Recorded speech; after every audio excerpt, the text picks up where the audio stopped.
So thank you very much for inviting me to speak here. And I will talk about the joint work with Tadeusz Januszkiewicz, Joachim Jelisiejew and Mateusz Michałek.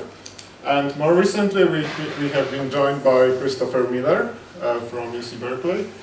And I will talk about constructions of k-regular maps, so using algebraic geometry, which is a topological problem that we have contribution to using algebraic geometry. So I will go from topology to algebraic geometry and then back again.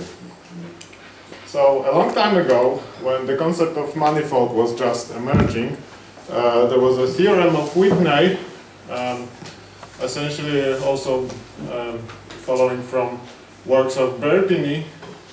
Now it's called Whitney's embedding theorem, that every manifold of dimension m can be embedded into real affine space of dimension 2m plus 1. Oh, that's the easy part of the theorem. And in fact, you can do even better. You can embed it into 2m, which is the more difficult part of the theorem. And this theorem is kind of optimal.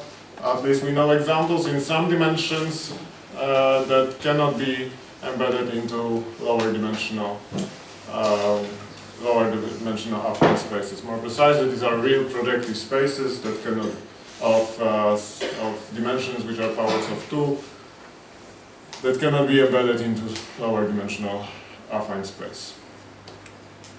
And the question I'm going to ask is how well a manifold can be embedded. And the main property of embeddings that happens is that it does not glue points. Well, there's also some other small property that it doesn't glue tangent directions, but let's concentrate on the on gluing of the points. And in other words, the image of any two distinct points spans an affine line between them. There is they do not span just a zero-dimensional affine space. It's an honest affine line that goes between them. So this is an example of non-embedding. The non-embedding of an interval, and points that at least a bunch of points like this one, where two points are mapped to a single point in their affine plane, and the images of these 2 points, they do not span an affine line. And this is an honest embedding. And this doesn't happen in the honest embedding case. And what I will be looking at is the following definition, which was introduced by Borsuk in 1950s. And this is the definition. It's about k-regular maps. So for k and for an integer k, a continuous map is from topological space X to an affine space Rn is called affinely k-regular if for any distinct k points, x1 up to xk, their images span a k minus 1 dimensional affine space. So this is essentially the generalization of the previous definition, as we will see in a minute. So let me go through low values of k. If k is equal 1, then the definition says a continuous map is called 1 regular if for any point, just single point, in X, its image spans a zero-dimensional affine space, which is always true, and this is the previous example of a 1 regular map. And well, so essentially any map is 1 regular. For k equal 2, we get a continuous map is called 2 regular if for any distinct points, x1 and x2, their images, f of x1 and f of x2, span a 1-dimensional affine space. So this is just a 1-to-1 map, and well, essentially an embedding up to this tangent direction thing. And then the first non-trivial case is when k is equal to 3, and then a continuous map is called 3 regular if for any distinct k, 3 points, their images span a 2-dimensional affine space. So for example, this parabola here will have this property. If we take any 3 points, like this 3 marked on the picture, and we draw we span the affine plane. On these 3 points, it's always going to be a plane, never a line. They are never on a single line. So let me go back to the original definition for any k. And then the problem posed by Borsuk is, well, you fix your topological space X, you fix your integer k, and what will be the smallest possible n such that such map exists? So this is a very simple topological problem, and it has many variants. The definition has many variants, and you can ask the same question. So for example, rather than talking about affinely k-regular, you can talk about linearly k-regular map, and then you request that the points f of x1 up to f of xk span a k-dimensional vector space this time. So again, they are kind of independent in a slightly different sense. These two definitions are essentially equivalent. I will mention one more, which is also essentially equivalent, but there will be more at the end of the talk. So, for example, instead of going into affine space, we can go into projective space, real projective space, and ask the map to be projectively k-regular if the image of any point on the k points spans, in a projective linear sense, a k-1 dimensional projective space. And again, the same problem can be formulated. And then the other modification that I will mention shortly, and this is going actually to be the main topic of my talk, is we can replace real numbers by complex numbers. Or something else, but let's just stick to these two fields. Right. Now let me leave the k-regularity aside for a minute, and let's go to the interpolation problem. So suppose we have a bunch of points in topological space X, and some prescribed values at these points. We want to find a continuous function, phi, with some extra restrictions that takes the prescribed values at these points. So obviously, if the topological space is sufficiently nice, then such continuous function will always exist. But what we want to do is to find a low-dimensional vector space of functions, preferably some polynomials, preferably of low degree, such that this is always possible independent of the choice of the points. So this is the definition that goes back to Haar and Chebyshev. Well, a vector space, which is called capital phi, this is a subspace of the space of continuous functions from X to R, is called k-interpolating if for any points x1 up to xk and any values alpha 1 up to alpha k, there exists a function in this space which takes exactly the prescribed values, alphas, at the points x for all values of I from 1 to k. Well, and the problem, which goes back again to Haar and Chebyshev, is to how to find a phi of very small dimension, this vector space phi of small dimension. And well, perhaps this could have been a motivation from Borsuk, but I think it was not explicitly stated in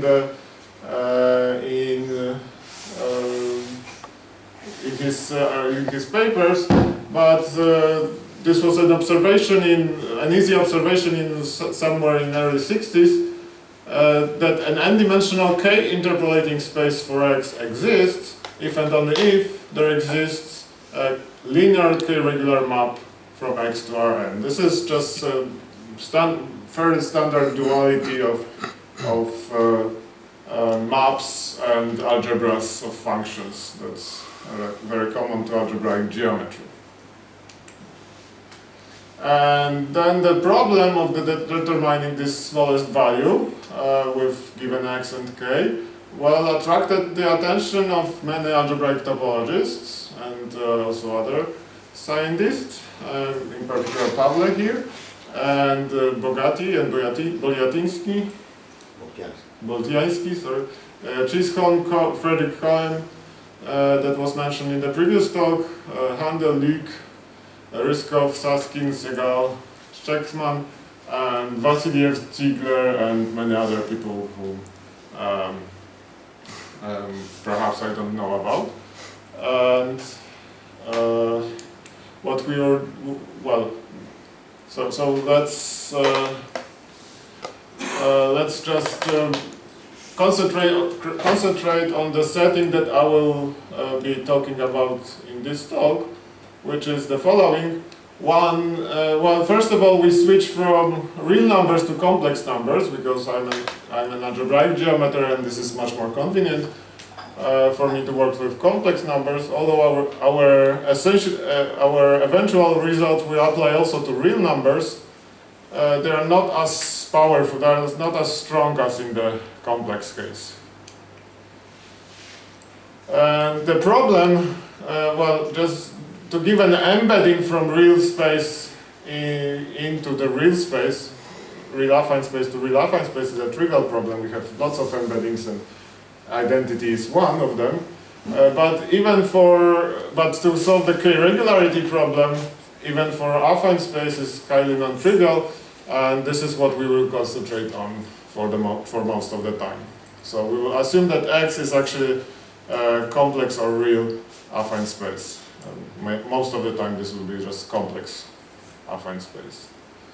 And then the theorems that n cannot be too small were just proved over the last 60 years, and then the current world record holders are Pawle Blagojevich and Frederick Cohen, Luke and Ziegler, which I will mention more explicitly in a minute.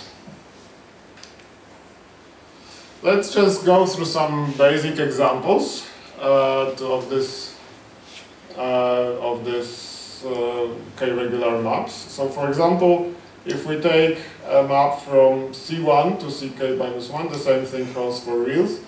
That takes t, a complex number t, into this into a point with this coordinates, so t squared, t to the t cube, and so on up to t to the k-1. This is a k-regular map, and the proof is using the van der Monde determinant, which is the determinant of this matrix, and this determinant vanishes if and only if two of the xi's are equal. So this is an elementary example. So the next easy example that can be done by hand is the map from Cm to C2ysm, and that goes from T1 up to Tm. These are the coordinates on Cm, and this gives these values of t's. So we'll essentially write all the variables T1, T2, T3, T4 up to Tm, and all the squares of the variables, so T1 square, T2 square, and Tm square, and so on. This map is 3 regular. This is independent of m. So now you might look at these two examples, and you start to wonder, well, that's a very easy problem. You just write, I should have mentioned that these two examples are optimal, at least for complex numbers.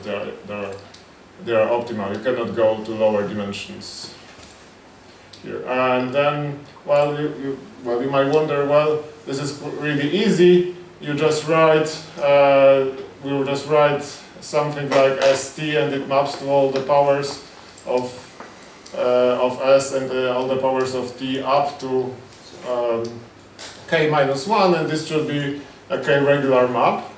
But this is not the case. Already the next case is not for regular. So this is about it, what we can do using only monomials, at least if we want optimal dimensions. And to see that this map is not for regular, it is enough to take the image of these 4 points, and they're all contained in one affine plane. Their affine span is two-dimensional. So instead of taking monomials, we can use some more complicated expressions like this one, which turns out to be actually 4 regular. So the target dimension is the same, but we modified a little the formula for our function, and it turns out to work well. And similarly, we can do for 5 regular maps from C2 to C8. And there is one map that I would like to ask if it's 4 regular, and I won't tell you right now. I will tell you something about it in the end.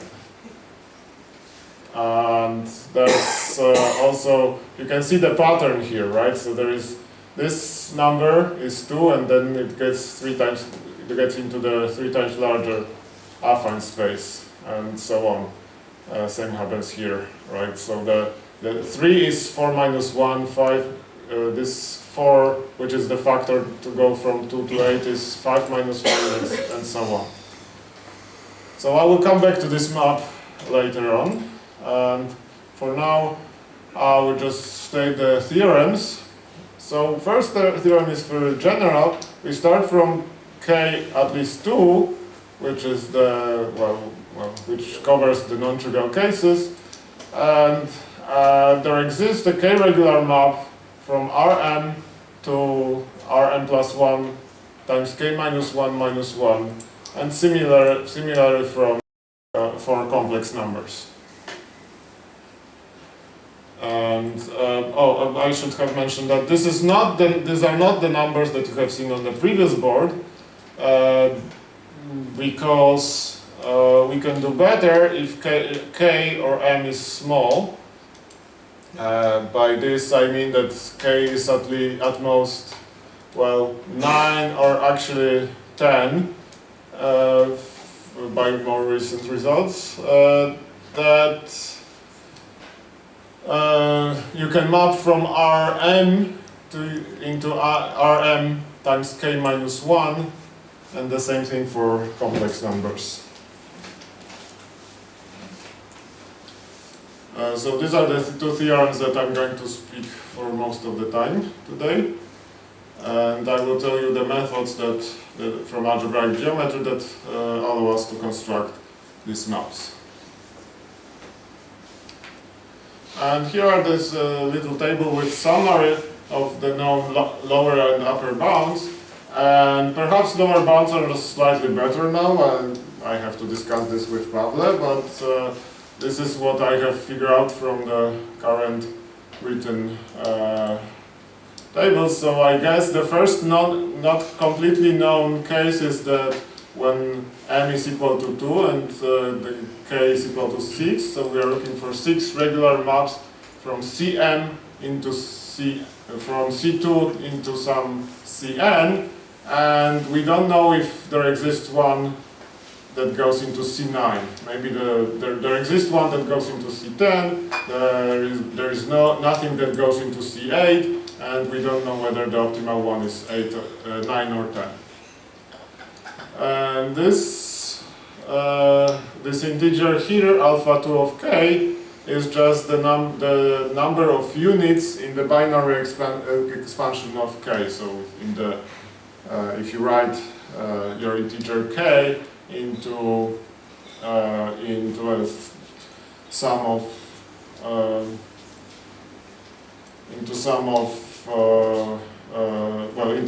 if you write it in the binary expansion, you just count the number of ones that show up there. And then alpha 3 of k is similar, you obtain similar, you write your 3-adic expansion of your integer, and just take the sum of all the digits that show up.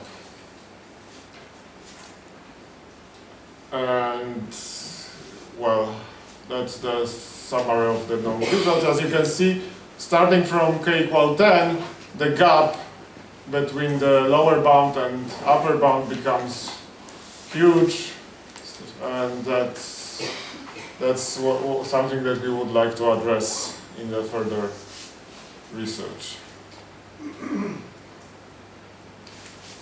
So this is the same table, but for arbitrary m, for arbitrary dimension, and then this lower bound is probably already understandable, but that's not. But I'm not aware of the exact value of this lower bound for arbitrary value of k and m. Well, there is a trivial one that we just reduce a little bit your k, and then you use the bound for the lower value of k. But in general, I'm not sure about the lower bound. Right. So how can a handful of algebraic geometers, which we are the geometric group theorist, who is the Tadeusz Januszkiewicz from our institute, how can we contribute to this over 60-year-old problem? And we decided to use the power of the ring, but not just a nasty non-commutative ring with no structure at all, but the Gorenstein local ring, which I will explain in the moment. But we do not simply walk into algebra like that. We would like to start in a homely place we all know, well, at least algebraic geometers all know, which is related to this Vandermonde determinant. Recall this example, that this was the first example of a monomial map, and that was the proof that it works was given by Vandermonde determinant. A generalization of this is the k-first Veronese map. All monomials of degree at most k minus 1 give, well, an example of k-regular map. Let me just write it explicitly. You have this T1 up to Tm, and they are mapped into, well, you first map it into variables, T1 up to Tm, and then squares, but also mixed products, T1 times T2, and so on, and then all cubic products up to all degree k-1 products. And this is a k-regular map. This is a standard fact from algebraic geometry, and there is a proof that actually reduces this question to Vandermonde determinant if you play a little trick. Well, but this guy gives us, well, a huge number n. This is the number of all monomials like that. So the dimension of the target space will be exactly this. This is a result far from satisfactory, and this is not even close to what we have seen in the theorems. But we have a starting point. And let's go back to Whitney. This was this Whitney theorem's Whitney embedding theorem, which I'm only using the easy part of his idea. So why this 2m plus 1 was easy? Well, again, start from any embedding, perhaps into a huge Rn, and this is obtained by some differential geometry like partition of unity and so on. This is elementary to get some embedding. Well, this is some embedding of some manifold, and what you do, you start to project. So what you fix a point, preferably away from the manifold, and you draw a line through the manifold into some smaller dimensional affine subspace of your original space. And so you do this projection, and this point of the manifold is mapped to the point of the intersection of a line and this smaller affine space. So let me just go back to the same picture. This is exactly the same projection picture. So it turns out that if the center of the projection does not intersect any secant line or tangent space, if we are worried about the tangent directions to M, then the image is still an embedding of M. So for example, if this point here does not intersect this secant line here, this means that these 2 points are mapped to distinct points on the bottom. So if this center of projection avoids all sorts of secant lines, then the projection is still an embedding. The composition of the original embedding and the projection is still an embedding of M. So this is the idea that we would like to start from. So recall that we have a huge k-regular map, k-regular embedding, and we will start projecting, gradually start projecting.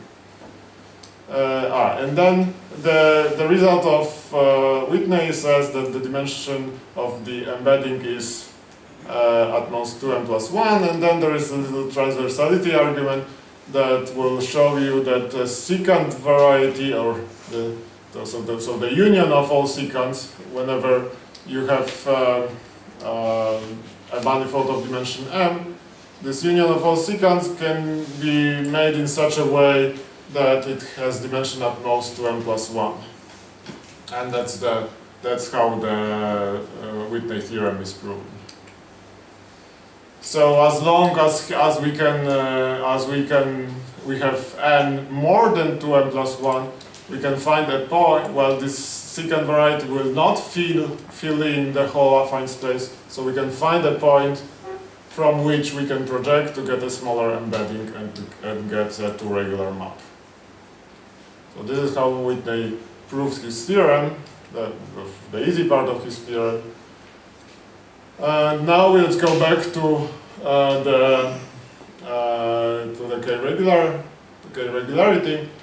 So a k-secant plane would be an affine span of k points in the image of Cm, and the k-secant variety will be just the union of all k-secant planes. So you take all possible combinations of k points on the image of Cm, and they take their linear spans, and you just take their union over for all the tuples of points. And that's the, well, there is also a little technical closure that lives here, but that's not so important. So if k equal 1, if k is equal to 1, then you just get the original variety, original manifold or original embedding of Cm. So if this is our the image of F, then this is the first secant variety. If k is equal to 2, you start drawing the secant lines. So we pick 2 points on the curve, and you just draw the line between them and just draw all of them. I just drew some of them here. You can imagine all of them easily. And if k is equal to 3, well, you pick 3 points and you draw an affine space, and again you start moving your points and you fill in, well, just one of them fills in this easy example, but if you can imagine a higher dimensional example where this does not actually fill in everything. Okay, so what we do is the following. We start with a nice k-regular map from Cn to Cn, and for example this could be Veronese map that I mentioned before. And suppose there exists a point which is not in the k-secant variety, so it does not lie on any k-secant line, a k-secant plane. And then pick the projection from this point, from Cn into Cn minus 1, and then the composition is still k-regular. This is the same argument as for Whitney, and there is not really much of any contribution here. Doesn't work.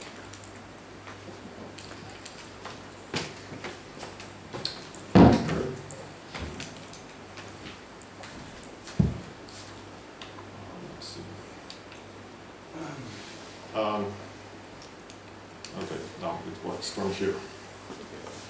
All right, so the same method as for Whitney embedding theorem gives us this bound. So again, we just until the dimension of the affine space is larger than dimension of the secant variety, well, we can project and project and project, when this is the limiting case where the dimension of secant variety actually is the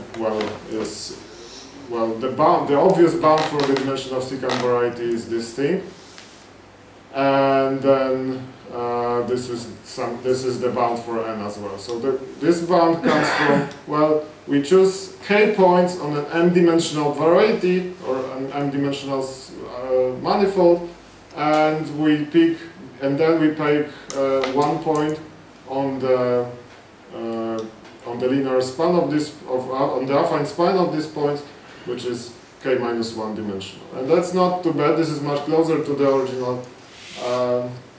original theorem, but this was known for years, at least since 90s or before that. What we are going to do instead is a local approach. Maybe I don't go away from here. And well, what we are benefiting from is that the topologists have balls. They have big balls, they have small balls, and also tiny balls. And whole affine space, they don't really care. For topologists, the big ball and small ball and affine space is the same object. They are homeomorphic, so, or even diffeomorphic. So we can, since we are looking for continuous maps, rather than it will be enough to find a k-regular map from a very tiny ball and then use a homeomorphism to extend it, to make it into a k-regular map from the whole affine space. So rather than avoiding secants from the whole affine space, from the image of the whole affine space, it would be enough to avoid secants from a small tiny ball that I'm going to explain. So we will take this ball smaller and smaller and smaller and smaller until it gets infinitesimally small. This is a picture of a cactus which has this spines here, which will represent some infinitesimal objects. And in fact, the thing that we are going to look at is this part of the cactus where you have the intersection of the stem, the main part of the cactus, and the spikes going from this here. And I will go back to this part of the cactus, which is called areole of the cactus. So let me go back to the picture of parabola. So we have, if we look at the parabola, if we apply Whitney's method, well, we have the embedding of a line into R2, and if you take the union of all lines, all secant lines through points of the parabola, we cannot project anymore because they fill in the whole affine space. There is no room left for us. But instead, we can restrict our attention to this small ball, which is just interval in this case, and use only secants through points of this ball. So what happens is that they will all fit into some regions that are determined by three lines. One is the line between these two ends, and the other is the line that's tangent at this point, and the same here, the tangent at this thing. And the region that we are going to get is something like that. Well, this is an object. Now we can, from the picture, we can see that actually we can find a point to project from, which is away from that. But this region is really hard to control, and we don't really know a lot about this. But instead we can take smaller ball and smaller, and eventually in the limit we get just a tangent line. That's the limit of those regions, and this we can control. So the theorem that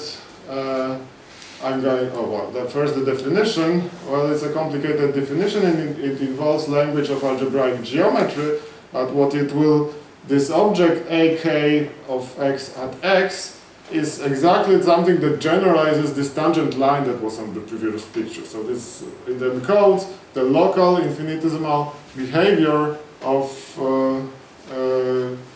the secants, of the limiting secants at the very limit of at x. So what we do is we pick some algebraic subvariety of Cn, which is just a set of given by a collection of polynomials. We pick a point at x, and then the kth areole at x is equal to the following set.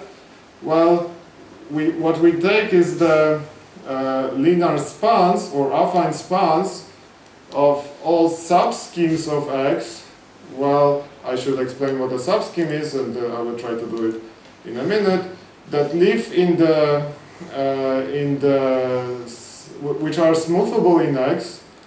They should be a subschemes of length at most k, which is the number of points that come together, and they should be supported. This is this p here. There are punctual schemes. They should be supported at a fixed point x. This is a complicated definition, and perhaps if you haven't seen algebraic geometry, much of algebraic geometry before, this might be not clear what is going on here. But what really happens is that we have these k points that come together. Their limit is one point, and essentially up to some small nuances. What we are looking at is the limits of this secant k-secant planes to this point, right? So we have if we take distinct points, if we take their secant, kth secant at this point, we get an affine space, affine subspace, hopefully of expected dimension k-1, and then we move our points, we still get some affine space in of dimension k-1, and what we look at is the limiting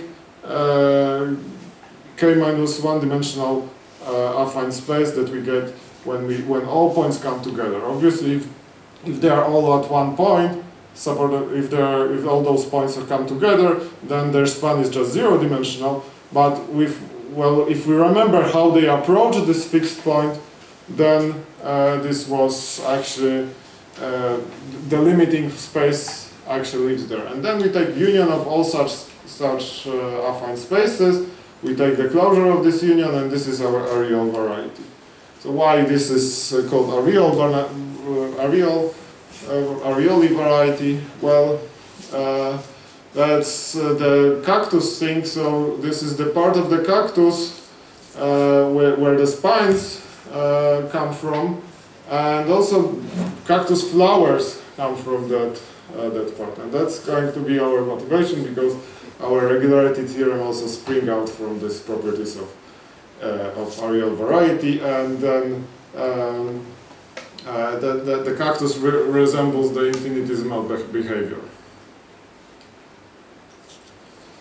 Right, and that's essentially the explanation. Once again, let me go through it slowly. So the secants in the usual secant variety are just parameterized by k distinct points of x, and then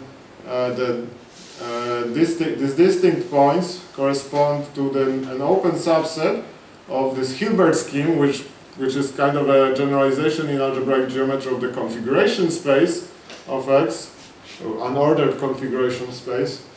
And then there is an open subset which is called smoothable component of the Hilbert. Actually it's a close. Okay, smoothable component is a closure of an open subset in Hilbert scheme, and the open subset is exactly this configuration space, unordered configuration space. And that's what we are interested in, is the punctual version of the secant variety. So we take only those subsets those elements of the Hilbert scheme that are in this closure, and also they should be supported at a fixed point, which means that we are only looking at the part of the closure where all points in the configuration space come together. And that's very roughly the explanation of the Hilbert scheme. Now, the point is that if a point P avoids the areole variety at a fixed point x, then it also avoids secants from a small analytic neighborhood of x. So this is the main purpose of looking at this definition. So instead of looking at all secants from the neighborhood, we can only look at the infinitesimal version of this secant. So. Okay, the price that we pay here is that we don't know what is exactly the radius of this ball, how large ball we can take. Well, now we get better bounds because areole variety is much smaller than the secant variety. So we gain m from choosing this point, choosing point P or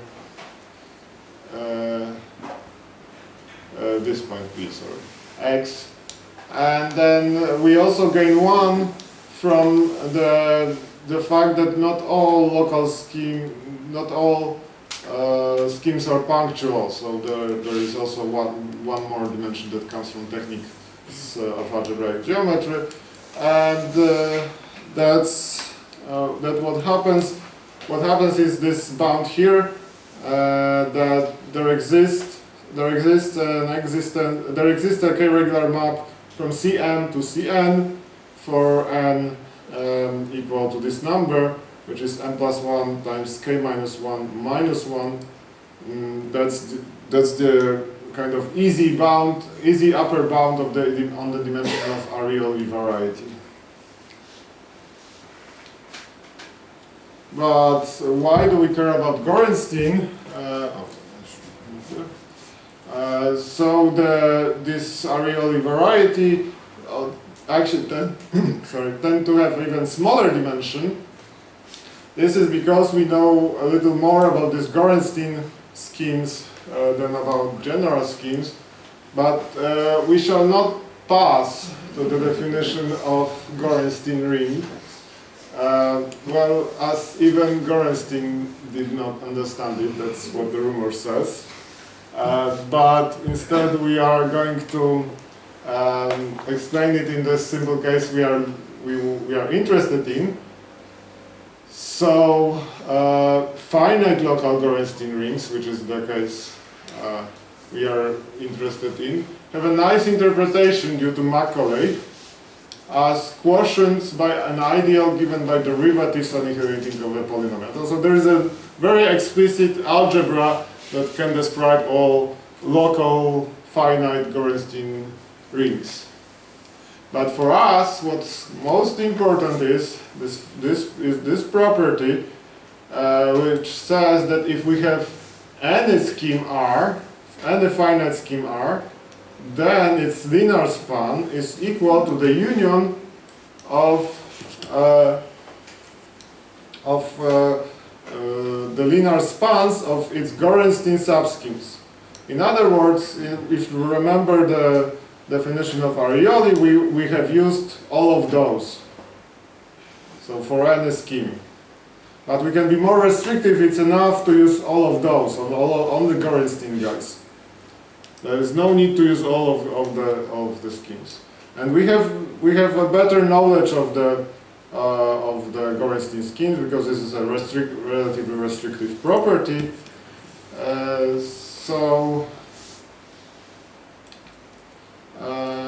Well, this understanding of Gorenstein schemes is based on the works of Jarobino and also later by Casnati and Notari and a lot of other people.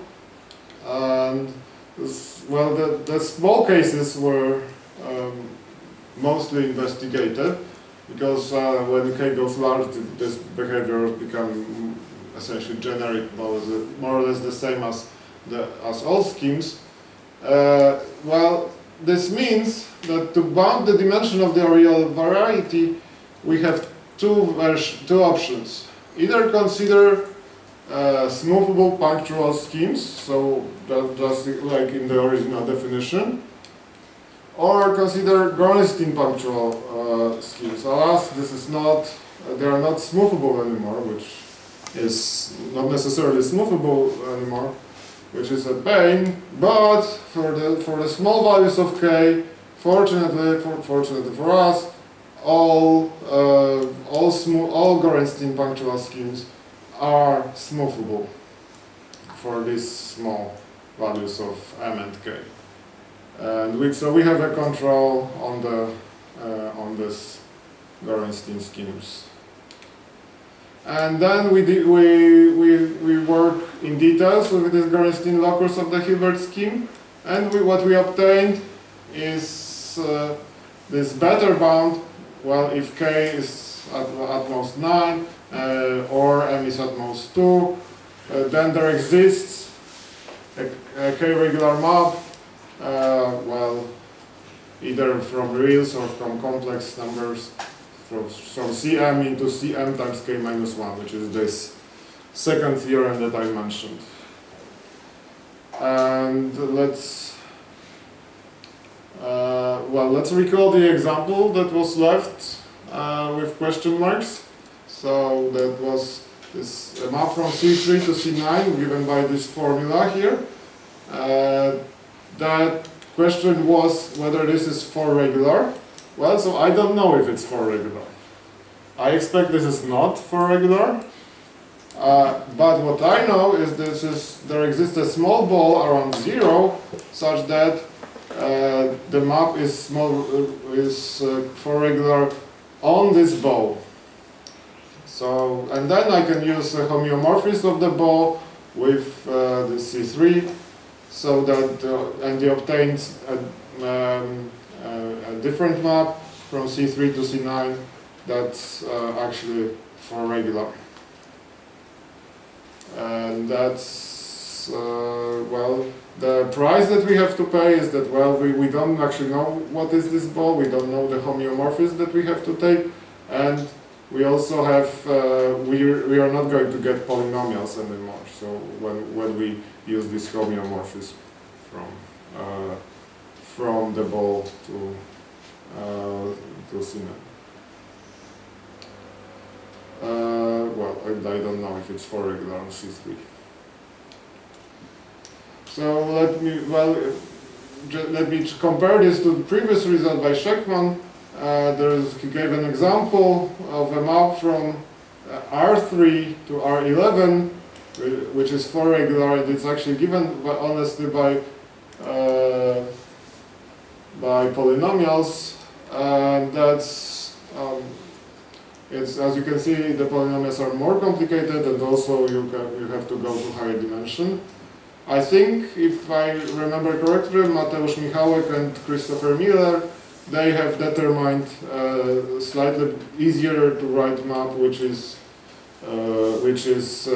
goes into from C3 to C10, and it's also given by polynomials, and it's 4 regular again. So these methods also allow us to construct some polynomial maps with a little more of the technology. So that what we conjectured in our paper is that this k-regular map from Cm to Cn exists, if and only if n is at least this number that shows up in the Gorenstein case. But well, let me stress that for real numbers this conjecture is not true. You can do better than that. I mean, you can always do that much, but in some cases you can do better. Let me go back to the interpolation. We return to the interpolation definition, which was this thing. So a vector subspace of the space of continuous complex valued functions is called k-interpolating if for any k points and any values there exists a function from this subspace that takes exactly these values. This is one of the first definitions that I gave at the very beginning of the talk. I will now change it a little. So now I have a vector space, again, phi, of the space of continuous vector valued functions, by which I mean the map from X to CD, which is a vector space, which is some finite dimensional vector space. And this map is, this subspace is called k-interpolating if for any k points in X and any values. Now the values they are in this vector space. There exists phi, well, the function in this subspace, which takes exactly these values for all of these points. So this is a very natural generalization of the interpolation problem, right? Instead of interpolating functions into one variable, we interpolate functions into many variables. And there is an equivalent topological phrasing, as in the previous case. Again, this goes through duality between functions and geometry. And so a continuous map G from X into Grassmannian this time is called Grassmann k-regular if for any distinct points x1 up to xk, their images are k linear subspaces. This is just a number, so we have k linear subspaces of Cn, well, which are in general linear position, by which I mean that the dimension of the span of all of them, you just take all of these spaces, and their dimension is the expected one, which is k times d.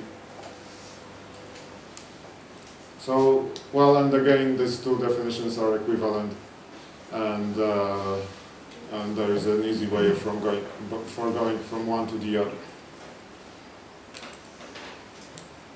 So what we can naively do, we can interpolate functions coordinate by coordinate. Equivalently, in the topological terms, we take linearly k-regular map f from f to f from x to Cn, so the thing that we had previously, and then construct the map into Grassmannian d times as large as previously, so the Grassmannian will be of subspaces in CDN, which just takes all these values from f. Well, it just takes f of x. This is just a linear span, kind of diagonally embed of the diagonal subspace. So you just you put f of x at ith coordinate, and you just take the linear span of all those points. So the naive construction gives us that using the previous theorems gives us that this exists, this k-regular map into Grassmannian with this dimension exists, and well, slightly better if k or m is smaller. Well, instead we can adapt the proof, the whole proof, before to the Grassmann case, to this Grassmann k-regularity case, and we conclude that there exists a Grassmann k-regular map. Well, sorry, this should be Grassmannian of d-dimensional subspaces of this vector space here. And this is better than the previous theorem, at least for most values of k, m, and d. But the Gorenstein method will fail here. I mean, you cannot use the Gorenstein method and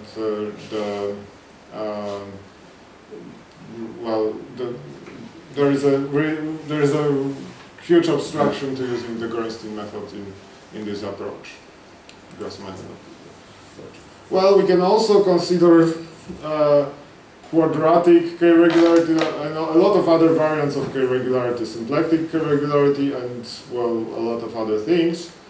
They also usually have an interesting interpretation in terms of interpolation theory, so there is this duality that links interpolation to k-regularity, the interpolation to topology in general, and we can formulate an abstract theory of independence condition and ask a map to be k-regular if the image of any k points is independent in terms of these conditions. That's well, it's easy to write out category theory definition, and we have morphisms of independence conditions and so on. This is purely categorical approach, and unfortunately we have no interesting key results using this abstract approach. I mean, we can do several explicit examples, and maybe we have to change the definition and work with a more restrictive variant of this definition to obtain some results. Right, and that's everything. I would like to thank very much for your attention.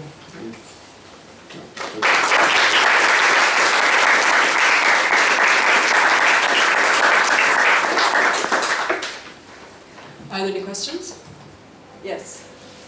I was wondering whether there is a connection between the concept of k-regular map and totally skew embedding or manifold. Because the examples that you gave at the beginning are quite similar to the ones that are known in the other. Right, I guess there is no explicit connection. If I remember correctly, what are the totally skew maps? Perhaps Pavle can tell a little bit more about details about that. I'm not, well, I mean, of course, some of the examples will be the totally skew, but that's only happens for low dimensional, low integers. That's, I would say this is a coincidence which is kind of easy to explain, I suppose. Any other questions? If not, let's thank Jarosław again for his 50